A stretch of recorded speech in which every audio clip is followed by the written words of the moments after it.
বিষয়ে যোৱা 6 দিনমান আগতে আমাৰ নামনি অসমৰ এক জনপ্ৰিয় কৌতুক অভিনেতা আমাৰ সব গোষ্ঠীৰ লোক তিৰাপ দাস আমাৰ মাজত পৰা চিৰদিনৰ কাৰণে পৰলোক গমন কৰি গুচি যায়।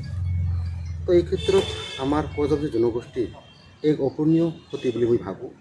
তেখেতৰ গোটেই জীৱনজোৰা যি সাধনা আমাৰ প্ৰজাতি জনগোষ্ঠীৰ লগতে এই নামনি অসমৰ প্ৰতিটো জাতি জনগোষ্ঠীৰ এক হাস্য মধুৰ বা তেখেতৰ এক্টিঙৰ দ্বাৰা আমি মুখত হাঁহি বিৰিঙাইছোঁ।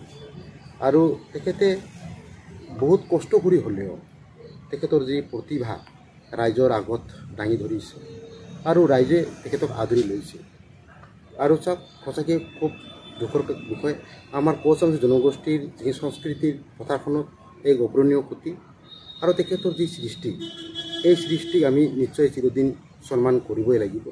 আৰু আজি তেখেতৰ বাসগৃহত আহি তেখেতৰ শোকাগ্ৰস্ত পৰিয়ালবৰ্গক মই লগ কৰিলোঁ, তেখেতৰ আত্মাৰ চিৰশান্তি কামনা কৰিলোঁ, লগতে পৰিয়ালবৰ্গক সমবেদনা জ্ঞাপন কৰিলোঁ।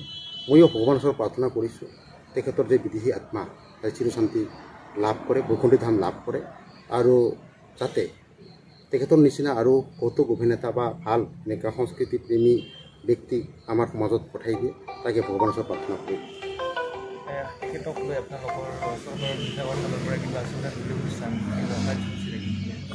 তেখেতৰ লগত মোৰ ব্যক্তিগত সম্পৰ্ক বহুত ভাল আছিল। তেখেতে মানে মাজে সময়ে মোৰ লগত কথা বতৰা হৈ আছিল, আৰু যিমান পাৰোঁ মোৰ ব্যক্তিগতভাৱে মই তেখেতক সহায়ৰ হাত আগবঢ়াই আছিলোঁ। যেতিয়া তেখেতে বেমাৰত পৰিছে মই তেখেতৰ বাসগৃহতো আহিছোঁ, তেখেতৰ লগত অভাৱনত বহুত কথা হৈছে।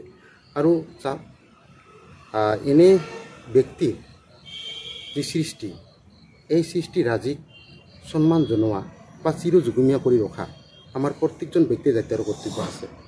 আৰু মই ভাবোঁ অকল আমাৰ KC বুলি নহয়, আমাৰ সমাজৰ যিখিনি দল সংগঠন আছে প্ৰত্যেকে তেখেতৰ সৃষ্টিৰাজিৰ ওপৰত স্মৃতিচৰণ সভা হওক বা তেখেতৰ শ্ৰদ্ধাঞ্জলি সভা হওক অনুষ্ঠিত কৰিব লাগে বুলি মই অনুৰোধ কৰিছোঁ আমাৰ সংগঠনবিলাকক।